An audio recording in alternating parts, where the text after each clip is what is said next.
Di video ini gue bakal sharing judul-judul buku terbaik yang udah dibaca sepanjang tahun 2023 untuk masing-masing kategorinya. Dan di tahun ini gue punya 13 kategori. Apa aja judul yang jadi pemenangnya? Ikutin terus videonya. Hey fellas, welcome back to my YouTube channel. My name is Saya. Kembali lagi dengan video Kanaya Book Awards. Buat kamu yang baru atau penonton baru mungkin masih bertanya-tanya ya, apa sih Kanaya Book Awards? Jadi ini tuh adalah ajang penghargaan seru-seruan yang gue bikin setiap tahunnya untuk ngasih lihat buku-buku yang meskipun nggak gue kasih rating 5 bintang full gitu ya, 5 dari 5 bintang full, tapi buku-buku ini tuh menurut gue isinya nggak kalah bagus dan nggak kalah recommended untuk masing-masing kategori. Karena sebenarnya kalau mau kasih lihat buku-buku terbaik yang dikasih rating bintang 5 bisa dicek di akun Goodreads. Jadi gue bikinlah beberapa kategori dan menentukan satu judul yang menurut gue paling the best untuk kategori tersebut. Nah karena ada 13 jadi langsung aja ya kita masuk ke kategori yang pertama, yaitu ini dia. Berikut nominasinya. Dan pemenang untuk kategori Best Non-Fiction jatuh kepada Trust Your Heart, Lead Your Journey to Self-Discovery from Within. Ditulis oleh Najwa Zebian. Buku ini tuh ditulis atau terbit di tanggal 8 Februari ya, deket-deket sama hari Valentine. Jadi dalam rangka hari kasih sayang, penulisnya tuh bilang dia ingin mengajak pembaca supaya lebih mengenal diri sendiri dengan tujuan supaya kita lebih cinta, lebih sayang sama diri kita sendiri. Mungkin karena momennya waktu itu lagi pas ya, makanya buku ini tuh meninggalkan kesan mendalam buat gue. Salah satu bagian yang paling diingat adalah cerita dari penulis. Jadi dimana penulis tuh lagi di mobil gitu ya sama pasangannya, terus dia nanya sesuatu, tapi pasangannya nggak nanggepin, malah asik main HP. Di sini penulis bilang kalau itu adalah satu bentuk pengabaian yang nggak harusnya terjadi dalam sebuah relasi. Makanya penulis kemudian menegaskan kepada pasangannya bahwa dia tidak suka diperlakukan seperti itu. Setelah baca bagian itu gue langsung mikir, berarti bukan gue sendiri ya yang pernah mengalami hal seperti itu, dan ternyata tindakan seperti itu nunjukin kalau orang lain tuh nggak respect sama kita dan kita harus menetapkan batasan. Makanya gue berterima kasih sama penulis karena sudah mengangkat hal-hal yang mungkin buat orang lain tampak sepele ya, tapi buat gue itu adalah sesuatu yang penting untuk diketahui. Sementara untuk judul-judul buku non-fiksi lainnya seperti Kamu Tidak Salah yang ditulis oleh Jung Hye-shin, ini juga bagus, isinya tuh mengajarkan kita untuk belajar menyampaikan empati ke orang lain, dan salah satu caranya itu adalah dengan berempati dulu ke diri sendiri. Terus untuk yang buku Menjadi, Seni Membangun Kesadaran Diri ditulis oleh Afutami, ini juga isinya bagus ya, didukung dengan data-data infografis yang dimasukin penulis, jadi bukunya itu benar-benar daging. Tujuannya adalah untuk mengajak pembaca berpikir lebih kritis, tapi karena menurut gue terlalu berat, jadi gue nggak pilih ini sebagai best book atau best non-fiction. Sementara untuk satu lagi yang The Life-Changing Magic of Tidying Up, karena ini adalah baca ulang sebenarnya, tapi lagi-lagi di pembacaan gue yang kedua kalinya, buku ini benar-benar mengubah hidup, benar-benar life changing. Tapi karena udah dibaca ulang, gue mau kasih kesempatan buat buku baru yang gue baca tahun ini, yaitu ini dia. Kita masuk ke kategori yang kedua.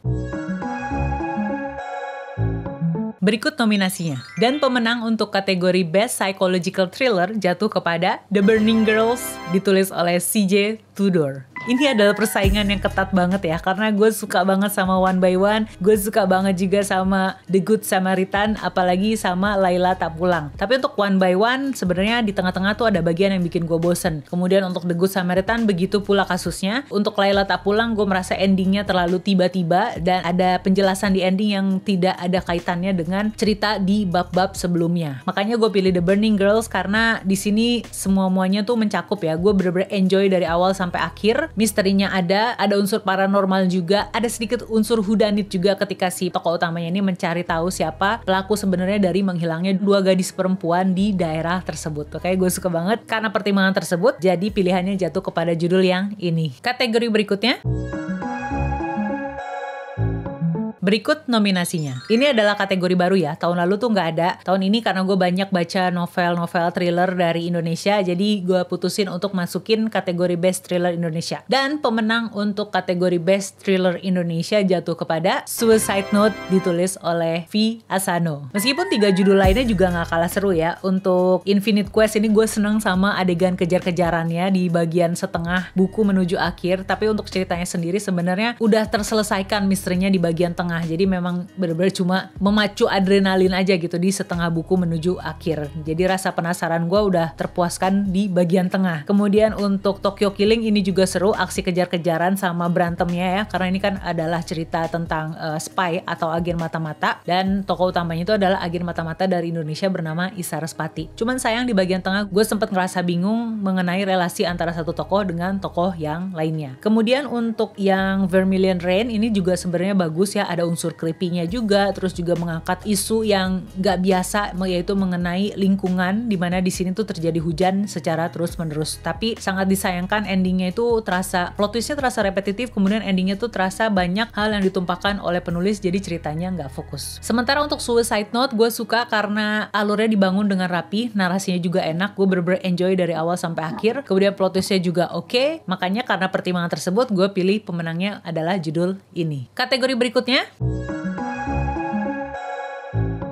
berikut nominasinya. Ini adalah kategori yang paling susah buat nentuin pemenangnya karena gue suka sama keempat judul ini. Tapi setelah dipikir-pikir lagi, ditimbang-timbang lagi, akhirnya gue kerucutin ke 2 judul ini, yaitu Teka-teki Rumah Aneh sama The Ink Black Heart. Tidak lain tidak bukan karena metode penyelidikan di sini di 2 judul ini tuh lebih ke cocok logi gitu ya, dibanding investigasi kepolisian atau detektif yang kita temui di Angsa dan Kelelawar sama Milhouse, yang mana sebenarnya udah biasa gitu. Dan karenanya pemenang untuk Best Mystery Investigation jatuh kepada Teka-teki Rumah Aneh. Karena pertimbangannya adalah di sini tuh yang melakukan penyelidikan adalah orang sipil alias orang biasa ya, bukan detektif, bukan polisi gitu ya. Terus juga mereka menyelidikinya tuh awal mulanya dari ngecek atau menelaah sebuah denah rumah yang tampak aneh dan tak disangka-sangka ternyata membawa mereka ke sebuah misteri yang mengerikan. Itu seru banget. Atas pertimbangan tersebut makanya gue pilih judul ini sebagai pemenangnya. Kategori berikutnya,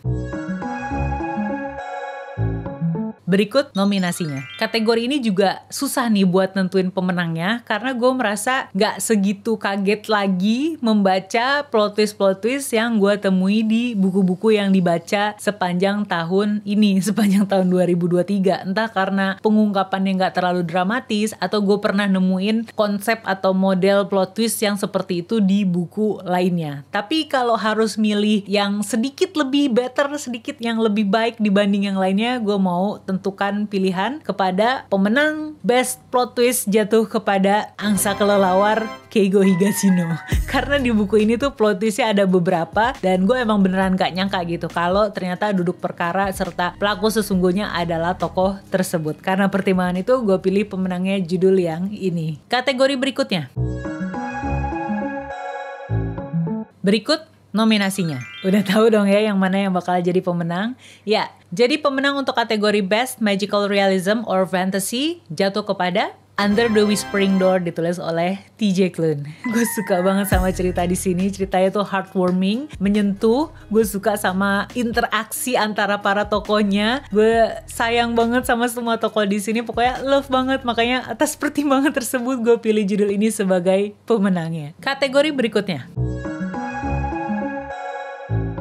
berikut nominasinya. Udah pada tahu dong ya judul mana yang bakal jadi pemenang? Iya, untuk pemenang kategori Best Manga jatuh kepada Our Dining Table. Mangakanya adalah Mita Ori. Mungkin karena emang gue lagi suka sama cerita-cerita yang heartwarming gitu ya tahun ini, makanya beberapa judul yang menang di kategori-kategori tertentu adalah yang kayak gitu. Begitupun di sini di Our Dining Table kita akan melihat cerita heartwarming, cerita yang wholesome gitu ya, mengenai bagaimana makanan bisa menyatukan karakter atau tokoh-tokoh yang sebenarnya bertolak belakang, yang karakternya tuh bertolak belakang. Karena pertimbangan tersebut gue pilih judul ini sebagai pemenangnya. Kategori berikutnya,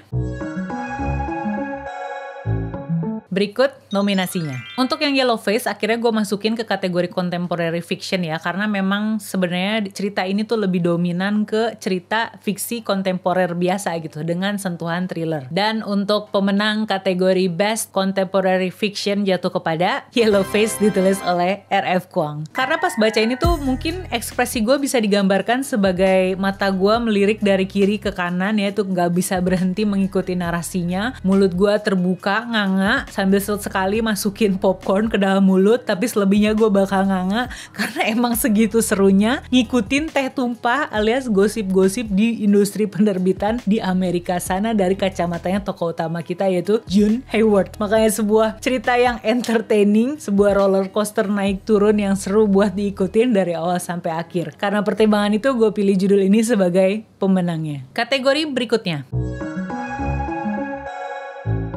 Berikut nominasinya. Gara-gara terpilih jadi juri untuk ajang Scarlet Pen Awards tahun 2023 kemarin, gue jadi nemuin satu genre baru yang ternyata gue suka bacanya, yaitu romance noir. Jadi nggak pure romance, tapi ada sentuhan thrillernya juga, dan ada sedikit unsur kriminalnya juga. Dan pemenang untuk kategori Best Romance Noir jatuh kepada Silent Dreams, ditulis oleh Jenny Seputro. Karena emang seru gitu ngikutin cerita romance di sini yang sebenarnya romansnya juga bukan center atau pusat cerita gitu ya, tapi jadi bumbu yang lumayan menggerakkan plot ceritanya. Selain itu juga dimasukin unsur gangster, ada gangster mafia-mafia gitu di dalam sini, ada juga tentang kasus jual beli organ tubuh. Pokoknya seru banget, gue rekomen untuk kamu baca. Karena pertimbangan-pertimbangan tersebut gue pilih judul ini sebagai pemenangnya. Kategori berikutnya itu adalah Most Read Author alias penulis-penulis yang gue paling banyak baca bukunya di tahun ini. Tapi ternyata setelah gue cek reading tracker, nggak ada penulis yang kayaknya mendominasi gitu ya, yang sampai 3, 4, 5 bukunya gue baca di tahun ini nggak ada. Jadi untuk Most Read Author kosong ya, nihil. Kita beranjak ke kategori berikutnya.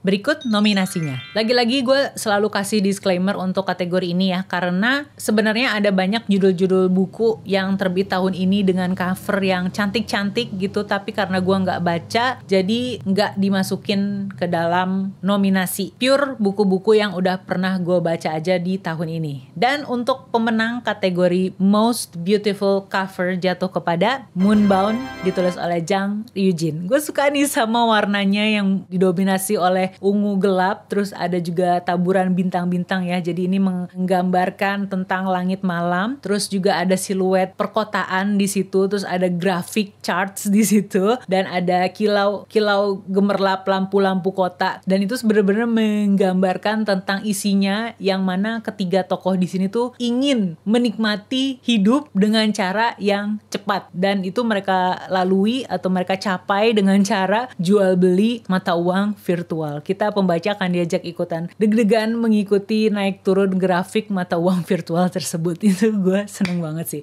Dan emang covernya gue suka. Chef kiss. Kategori berikutnya. Untuk most favorite character, gue punya banyak di tahun ini. Gue ketemu tokoh-tokoh yang menyenangkan dan rasanya gue pengen ketemu gitu di kehidupan nyata. Yang pertama ada Iruru dan Daiki di novel Alternate ya. Iruru itu yang seneng masak, Daiki itu adalah yang seneng sama tumbuhan gitu. Dia hobinya adalah bercocok tanam. Untuk tokoh berikutnya atau karakter berikutnya yang gue suka adalah Hugo atau Hyuho ya bacanya, yang ada di Under the Whispering Door-nya TJ Klune. Gue suka Hugo di situ, gue suka Wallace juga yang jadi tokoh utamanya, gue suka kakeknya Hugo, gue suka tokoh perempuan yang jadi Reaper di situ, gue suka anjingnya, pokoknya gue suka semua tokoh utama yang ada di novel ini. Sama satu lagi adalah Tanekun yang ada di manga Our Dining Table. Ya ampun, gemes banget. Itu juga gue pengen ketemu aslinya. Kategori berikutnya adalah Not My Cup of Tea, alias buku-buku yang gak sesuai dengan selera gue, jadi terpaksa harus dikasih rating rendah ya, antara 1 sampai 2 dari 5 bintang. Atau bisa disebut juga sebagai worst book gue tahun ini, tapi bukan berarti buku-buku ini jelek ya, karena balik lagi ke masalah selera. Bisa aja gue kurang suka, tapi di kamu mungkin ketika membacanya justru jadi buku yang paling berkesan dan jadi buku terbaik tahun ini. Judul-judulnya adalah sebagai berikut. Yang pertama ada Kuburan Gagap, kemudian ada The Sun Sets Over Me, kemudian ada Champion Class, kemudian ada Rise of Chimera, kemudian ada Mahkota di Atas Pikiranku. Berikutnya adalah buku yang gue kasih rating 5 dari 5 bintang. Ada 2 tumpukan ya. Tumpukan yang pertama adalah buku-buku yang emang baru dibaca tahun ini, kemudian gue suka dan langsung kasih rating 5. Dan satu lagi tumpukan yang adalah baca ulang. Udah pernah dibaca tahun sebelumnya, kemudian gue baca ulang lagi dan tetap gue kasih rating 5. Untuk yang pertama ya, yang baru dibaca tahun ini, judul-judulnya ada Kitchen ditulis oleh Banana Yoshimoto, Under the Whispering Door ditulis oleh TJ Klune, Our Dining Table mangakanya Mita Ori, Yellowface ditulis oleh R.F. Kuang, The Burning Girls ditulis oleh CJ Tudor. Kemudian untuk buku yang dibaca ulang dan tetap gue kasih rating 5 ada Pasta Kacang Merah ditulis oleh Durian Sugikawa, Real Face ditulis oleh Chinen Mikito, The Life Changing Magic of Tidying Up ditulis oleh Marie Kondo, Red Rising ditulis oleh Pierce Brown. Sekarang gue penasaran nih sama jawaban kamu untuk masing-masing kategori tadi. Kategorinya tuh gue taruh di kolom deskripsi ya, supaya kamu bisa cek, kemudian ditulis jawabannya di kolom komen. Mari kita saling berbagi rekomendasi buku-buku bacaan terbaik sepanjang 2023. Sementara untuk buku-buku terbaik tahun-tahun sebelumnya, udah gue bikinin playlist gitu ya, dari mulai tahun 2018 sampai 2022. Ada di sini, kamu bisa cek. Tapi sebelumnya jangan lupa like video ini kalau kamu suka, subscribe juga ke channel ini, dan kita ketemu di video yang ini ya. See ya!